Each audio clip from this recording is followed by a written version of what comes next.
Mes parents vivaient dans une mégalopole. Papa était employé de bureau, maman était femme au foyer, et moi j'étais lycéenne. En gros, on était une famille ordinaire. On mangeait souvent des hamburgers pour le dîner. Tu regardes qui? Ce sont juste des gens riches au hasard. On est là, nous. J'aimerais bien avoir autant d'argent. Je m'achèterais un yacht et je nous construirais une immense villa. Mon père bavait toujours sur la richesse des autres. Mais c'est pas de ça que je parle dans mon histoire. Salut, moi c'est Zoé. Avant qu'on commence, laisse un like sur la vidéo et abonne-toi à la chaîne Journal Intime. J'ai toujours aimé la poésie. Et même si j'aimais lire des poèmes, j'aimais encore plus les écrire. Mais je ne me souvenais pas de la dernière fois où j'ai eu la chance d'avoir un peu de paix et de tranquillité pour écrire quelque chose. Le truc, c'est qu'il y a un an, la mère d'Irène, ma meilleure amie, est décédée. Irène a vraiment eu du mal à supporter sa perte. Depuis, je passais tout mon temps libre avec mon amie. Après tout, dès qu'elle était seule, elle tombait tout de suite dans la dépression. J'étais très inquiète pour Irène. Et je faisais tout mon possible pour lui remonter le moral. L'ambulance est arrivée, on va te remonter le moral. Merci Zoé, je ne sais pas ce que je ferais sans toi. J'essayais juste d'être une bonne amie, mais avec le temps, ça ne s'est pas arrangé et je suis quasiment devenue sa babysitter. Elle ne pouvait plus passer une minute sans moi. Ah ouais, je vais enfin prendre un bain et écrire de la poésie. Zoé, je suis triste.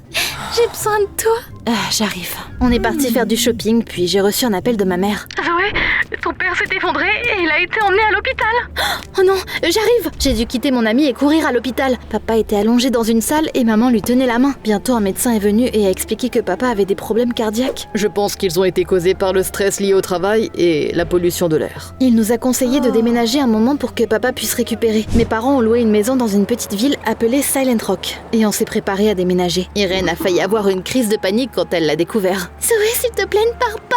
Mais c'est juste pour quelques mois. C'est une éternité. Je ne voulais pas laisser mon amie seule non plus. Et j'ai même hésité à rester avec elle. Mais mes parents ne m'ont pas laissé faire. Je suis désolée Zoé, mais je vais devoir trouver un travail maintenant. Donc tu vas devoir t'occuper de ton père. Au final, j'ai dû déménager à Silent Rock avec mes parents. C'était un endroit calme et magnifique. Il y avait tellement peu de gens là-bas que je me suis avérée être la seule blonde de toute la ville. T'imagines ça? Bizarrement, pour une raison quelconque, papa a exigé que je ne parle de notre nouvelle adresse à personne. Pour être honnête, le réseau était tellement nul ici que je suis pas sûre que je pourrais, même si je le voulais. Mon téléphone était presque inutile. Bon sang, j'avais l'impression d'être coincée au Moyen-Âge. Je devais escalader une montagne pour pouvoir parler à Irène. C'était le seul endroit où il y avait du réseau. Mais c'était pas du tout simple de grimper au sommet. Mais je dois dire que ça en valait la peine. La vue sur la ville depuis le sommet était magnifique. J'en avais le souffle coupé. Salut Irène, ça va? Je me sens terriblement seule sans toi.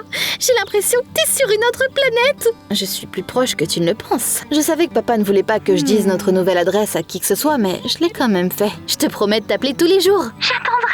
Pendant ce temps-là, ma mère a trouvé un boulot dans une clinique vétérinaire locale. Ça voulait dire que je devais faire tout le ménage et m'occuper de papa toute seule. Il ne me restait plus de temps ni d'énergie pour mon passe-temps. Mais c'était même pas le pire. Un soir, on est allé au magasin et les gens n'arrêtaient pas de nous regarder. Ils se méfiaient des nouvelles personnes en ville et ils disaient qu'on était des étrangers. Personne ne déménage dans des villes minuscules comme la nôtre sans raison. Tu as raison, les étrangers n'apportent que des ennuis. Tu te souviens de ce qui s'est passé il y a un an? M'en parle pas. Mais qu'est-ce qui s'est passé il y a un an? J'avais tellement envie de le savoir. Mais je pouvais en parler à personne parce que je n'ai pas réussi à me faire des amis. Mes nouveaux camarades de classe m'évitaient comme la peste. Il y avait aussi 2 filles hautaines, Lucie et Barbara, qui ont commencé à s'en prendre à moi dès mon arrivée. Mais je leur ai toujours tenu tête. Hey Zoé, tu t'es perdue en allant à l'école aujourd'hui? Quoi? Eh bien, ton cerveau est tellement petit que tu dois avoir une mémoire de poisson rouge. Sérieux, t'as rien trouvé de mieux? Reviens vers moi quand tu te seras trouvé un sens de l'humour. Pour être honnête, même les profs et le directeur me traitaient mal. Et ils m'ont clairement dit que notre famille n'était pas la bienvenue en ville. Chaque jour à l'école était un calvaire pour moi. Un jour, on regardait un film avec mes parents quand quelqu'un a frappé à notre porte. Papa est soudainement devenu blanc comme neige et il a commencé à paniquer. Tout le monde à la cave, maintenant! Et si quelqu'un avait juste besoin de notre aide? Je n'ai pas écouté papa et j'ai ouvert la porte. À ma grande surprise, j'ai vu Irène, mais qu'est-ce que tu fais ici? Mon amie a fondu en larmes et elle m'a dit qu'elle ne pouvait plus supporter d'être seule. Alors elle s'est enfuie de chez elle et elle est venue me voir. Je peux rester avec toi? Bien sûr, entre! J'ai dû mentir et j'ai dit à mes parents que le père d'Irène l'avait autorisé à rester avec nous. Papa était furieux quand il a appris que j'avais dit notre nouvelle adresse à mon ami. Je ne comprenais pas pourquoi il était aussi énervé. Il était bizarre ces derniers temps. Avec Irène, on a passé la nuit dans ma chambre et le matin, son père est venu la chercher. Il a découvert où sa fille s'était enfuie grâce au taxi. Papa, s'il te plaît, je peux rester chez Zoé? Non, on rentre à la maison. Il a grondé Irène pour s'être enfuie et il l'a ramenée à la maison. Je me sentais désolée pour mon ami, mais je pouvais rien faire pour l'aider. D'autant plus que j'avais d'autres problèmes à gérer. Lucie Lucie et Barbara ne me laissaient pas tranquille. Le lendemain matin, ces folles s'en sont encore prises à moi. J'étais assise en classe à côté d'un mec mignon mais calme qui s'appelait Thomas. À un moment donné, j'ai quitté la salle de cours pour aller chercher de la craie. Et quand je suis revenue, Lucie et Barbara se lançaient des regards. Elles avaient l'air terriblement suspectes. J'ai attrapé un crayon dans mon sac à dos et j'ai à peine retenu un cri d'horreur. Il y avait quelque chose de visqueux à l'intérieur. Dégueu! Une seconde plus tard, une grenouille est sortie de mon sac à dos et est montée sur le bureau de la prof. Zoé! C'est une mauvaise blague! Au bureau du directeur, maintenant! Lucie et Barbara ont éclaté de rire. C'était clair que c'était elle qui avait fait ça. Et j'ai dit à l'enseignante ce qui s'était réellement passé. Thomas était assis à côté de moi. Il a dû voir ces sorcières mettre la grenouille dans mon sac à dos, n'est-ce pas? Je l'ai regardé avec espoir, mais à ma grande surprise, il s'est détourné indifféremment. Je ne sais pas de quoi tu parles. Ah ouais? Tout le monde était ligué contre moi ou quoi? Thomas m'a énervé et j'ai dit que c'était un imbécile sans cœur. Le directeur m'a puni. J'ai dû rester après les cours et nettoyer les sols. C'était tellement injuste. J'en avais marre de devoir gérer mes harceleurs à l'école et de devoir m'occuper de papa à la maison. Mais malgré tout ça, j'escaladais la montagne tous les jours pour appeler Irène. Un jour, mon amie m'a dit qu'il y avait une nouvelle prof à l'école. Apparemment, elles sont vite devenues amies. Madame Molly est tellement cool. Elle aime Blackpink et j'adore ses tenues. Ça ne me dérange même pas qu'elle flirte avec mon père. Irène m'a envoyé une photo de sa prof pendant qu'on parlait. Mais le réseau était tellement mauvais que ça n'a pas chargé. Je regarderai ça plus tard, quand j'aurai plus de réseau. Mon amie est devenue très attachée à Mademoiselle Molly. Pour être honnête, c'était un soulagement. Si elle avait quelqu'un d'autre dans sa vie à part moi, je n'aurais plus à faire sa babysitter, tu sais. J'ai dû rester à l'école après les cours et nettoyer les sols dans les couloirs en guise de punition. Tout le monde déteste ma famille juste parce qu'on a déménagé d'une grande ville. C'est pas juste. Monsieur Sancœur est soudainement sorti de nulle part et il m'a dit qu'il allait m'aider. Qui es-tu et qu'as-tu fait au vrai Thomas? Zoé, je suis pas un con, c'est juste que... Tu sais quoi, ça n'a pas d'importance.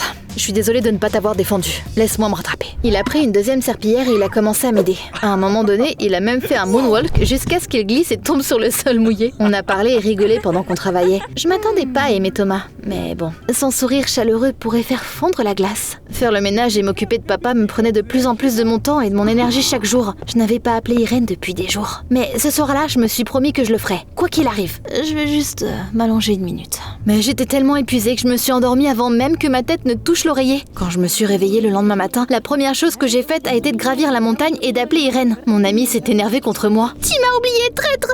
Mais peu importe, Mademoiselle Molly emménage avec nous. Elle me comprend et elle est toujours là pour moi. Irène criait tellement fort que je n'ai pu rien dire. Quand elle a raccroché, je suis rentrée à la maison et je me suis assise sur le porche, misérable. Bonjour, c'est dommage d'être triste en une si belle journée. J'ai levé les yeux et j'ai vu Thomas avec une canne à pêche dans les mains. Viens, on va pêcher. Pourquoi tu me dis pas ce qui te tracasse? Je lui ai parlé d'Irène sur le chemin du lac. Thomas m'a regardé dans les yeux et il m'a dit quelque chose que j'avais vraiment besoin d'entendre. Zoé, tu ne devrais pas être responsable du bonheur de ton ami. Trouve du temps pour toi. J'ai hoché la tête et je me suis sentie rougir. Bientôt, on est arrivé à un lac. Oh mon Dieu, c'était tellement beau! On a pêché, marché le long du rivage et parlé. J'ai même réussi à attraper un poisson avec l'aide de Thomas, même si c'était rien d'impressionnant.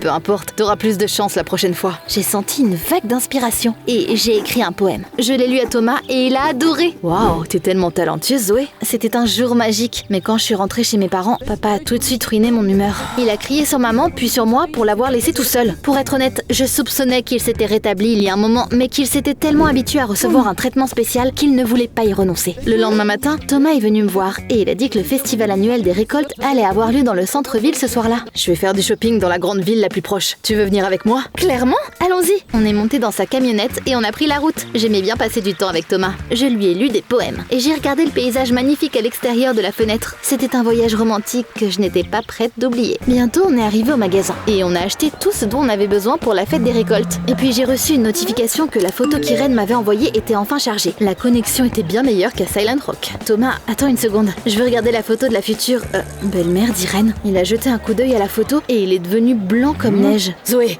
ton ami est en danger. Mais qu'est-ce que tu racontes? Et puis, Thomas m'a raconté ce qui s'était passé à Silent Rock il y a un an. C'était une histoire sombre. Une gentille femme s'est installée en ville et elle s'est vite liée d'amitié avec les habitants. Pendant que tout le monde s'amusait dans le centre-ville, pendant le festival de la récolte, elle s'est faufilée dans un tas de maisons, a volé tout ce qui avait de la valeur et elle s'est enfuie. Il s'est avéré qu'elle était fugitive et elle a déménagé à Silent Rock pour rester discrète. Elle a volé la montre que j'ai reçue de mon grand-père. C'est pour ça qu'on se méfiait tous de ta famille. Vous pensiez qu'on allait faire pareil? Attends, tu veux dire que Mademoiselle Molly est une vraie criminelle? Oui, je suis sûre qu'elle ne prépare rien de bon. C'était un désastre. J'ai appelé Irène et je lui ai dit que sa gentille prof n'était pas celle qu'elle prétendait être. Mais mon amie était complètement sous le charme de Mademoiselle Molly et elle ne me croyait pas. Ah d'ailleurs, Zoé, des gars bizarres sont venus et ils nous ont posé des questions sur ta famille. Je leur ai donné ta nouvelle adresse. Eh bien, au revoir. Je savais pas qui étaient ces gens. Tout ce qui m'inquiétait à ce moment-là, c'était la sécurité d'Irène. Alors j'ai traîné Thomas au poste de police le plus proche. On a montré une photo de Mademoiselle Molly aux policiers et on leur a dit où la trouver. Bon travail les enfants, ça fait une éternité qu'on la recherche. Elle ne s'enfuira pas cette fois. Avec Thomas, on est monté dans sa camionnette et on est retourné à Silent Rock. J'étais tellement stressée. Et si elle fait du mal à Irène? On devrait peut-être aller chez elle? Zoé, on a fait tout ce qu'on pouvait. Laisse le reste à la police. Parfois, il faut arrêter d'essayer d'aider les autres. Et il faut penser à soi. J'ai tout enchaîné. La maladie de papa, le déménagement dans une nouvelle ville, notre prise de tête. Même pour tout ce que tu as fait, Thomas, t'es comme mon parapluie un jour de pluie. Il est devenu rouge comme un homard. Et mon cœur a commencé à battre plus fort. Quand on est rentré en ville, il faisait déjà nuit. Et le festival battait son plein. Tout le monde était là, même mes parents. J'étais ravie de voir maman s'amuser avec nos voisins. Barbara et Lucie sont venues me voir. Je me suis tendue, mais à mon grand choc, elles se sont excusées de s'en être prise à moi. On pensait que tu poserais problème, mais on s'est trompé. Je ne voulais pas leur en vouloir et je leur ai tout pardonné. Et puis, Thomas m'a fait tournoyer dans une danse sous le ciel étoilé. On était tellement proches que nos lèvres se touchaient presque. Mais là, j'ai entendu des voix fortes et j'en ai reconnu une. Excuse-moi Thomas, j'en ai pour 1 minute. Comme je le pensais, papa se tenait au milieu de la foule. Il critiquait le festival. Le punch n'était pas assez sucré et la musique était trop ennuyeuse. J'avais honte de lui et je l'ai grondé comme s'il était un enfant sans manière. Arrête de faire ton petit roi. Respecte les habitants. Puis je me suis souvenu que des mecs bizarres nous cherchaient. Et j'ai demandé à papa s'il savait qui ils étaient. Avant qu'il puisse répondre, on a remarqué des voyous dans la foule. C'était clairement pas des locaux. Ils avaient l'air dangereux. Bon sang, ils nous ont trouvés! Papa nous a attrapés, maman et moi, et il nous a traînés à la maison. Faites vos valises, on part, dépêchez-vous! Inutile de dire qu'on ne savait pas quoi dire avec maman. Papa, t'as couru beaucoup trop vite pour quelqu'un qui a une maladie cardiaque. Je ne bougerai pas tant que tu n'auras pas expliqué ce qui se passe. Papa n'avait pas d'autre choix que d'admettre qu'il était en parfaite santé. Il avait juste besoin de faire profil bas. Il avait demandé à son ami médecin de dire qu'il était malade pour que maman et moi ne lui posions pas de questions. Avec maman, on s'est regardés choqués. Et papa est descendu dans notre sous-sol avant de revenir quelques minutes plus tard avec un sac plein d'argent. Je le fixais sans voix quand ces voyous sont entrés dans notre maison. Il s'est avéré que mon père avait volé de l'argent à ces criminels. Je savais qu'il rêvait d'être riche, mais il était clairement allé trop loin. Maintenant, je savais pourquoi il avait décidé de se cacher dans une petite ville. Papa nous a attrapés et il nous a traînés vers la fenêtre. On doit y aller, cet argent est notre ticket pour une vie meilleure! Tout allait trop vite, mais maman a repoussé papa, a pris le sac avec de l'argent et elle l'a remis aux voyous. Je ne sais pas qui vous êtes, mais veuillez pardonner mon mari idiot. Je pense que c'est à vous. Ils ont compté les billets, puis ils ont souri à papa qui se recroquevillait dans le coin de la pièce. On allait lui donner une leçon, mais vu que nous avons récupéré l'argent, on en a fini avec vous. Ils sont partis et papa est devenu furieux. Qu'est-ce que vous avez fait? On n'aurait plus jamais eu à travailler si on avait gardé cet argent! Ces mots ont fait bouillir mon sang et j'ai défendu maman. Et passer toute notre vie en cavale? Non merci papa. Comment t'as pu risquer la sécurité de ta famille pour l'argent? On a passé le reste de la soirée à se disputer et peu de temps après, maman a divorcé de papa. Je l'ai totalement soutenue. Avec ma mère, on a dit au revoir à Silent Rock et on est retourné dans ma ville natale. À notre grande horreur, on a découvert que papa nous avait laissé d'énormes dettes. Zoé, on devrait peut-être vendre l'appartement. Comme ça, on rembourse les dettes et on aura encore assez d'argent pour acheter une petite maison à Silent Rock. J'étais complètement pour. Après tout, j'aimais cette ville chaleureuse et ses habitants de tout mon cœur. Avant notre déménagement, je suis allée chez Irène pour me réconcilier avec elle et demander ce qui était arrivé à Mademoiselle Molly. Il s'est avéré que la police avait arrêté cette sorcière. Elle allait nous voler, t'imagines? Merci d'avoir arraché mes lunettes roses et d'avoir été là pour moi après la mort de maman. C'était une période très compliquée pour moi, mais maintenant je vois un thérapeute et je suis prête à passer à autre chose. J'ai serré mon amie dans les bras et je lui ai dit qu'elle devrait nous rendre visite en vacances. Et puis j'ai vu quelque chose de familier sur sa table de chevet. Irène, où est-ce que t'as eu ça? Il est tombé du sac de Mademoiselle Molly. Ça te dérange si je le prends? Ça appartient à une bonne personne. Pas de problème. J'ai dit au revoir à Irène. Bientôt, avec maman, on a organisé une petite crémaillère et on y a invité tous nos nouveaux voisins. Je sais pas ce que t'aimes comme fleur, donc je t'ai acheté un cactus. C'est si gentil de ta part. J'ai quelque chose pour toi aussi. Je lui ai tendu la montre de son grand-père. C'est ce que Mademoiselle Molly avait laissé tomber chez Irène. Thomas m'a regardé avec des étoiles dans les yeux et puis il m'a embrassée. J'ai fermé les yeux et j'ai profité du moment magique. Maman et moi sommes très heureuses à Silent Rock. Cet endroit est devenu ma maison et il m'inspirait beaucoup. Qu'est-ce qui t'inspire toi? Dis-moi tout dans les commentaires. Tu vas me lire un de tes nouveaux poèmes? Bien sûr!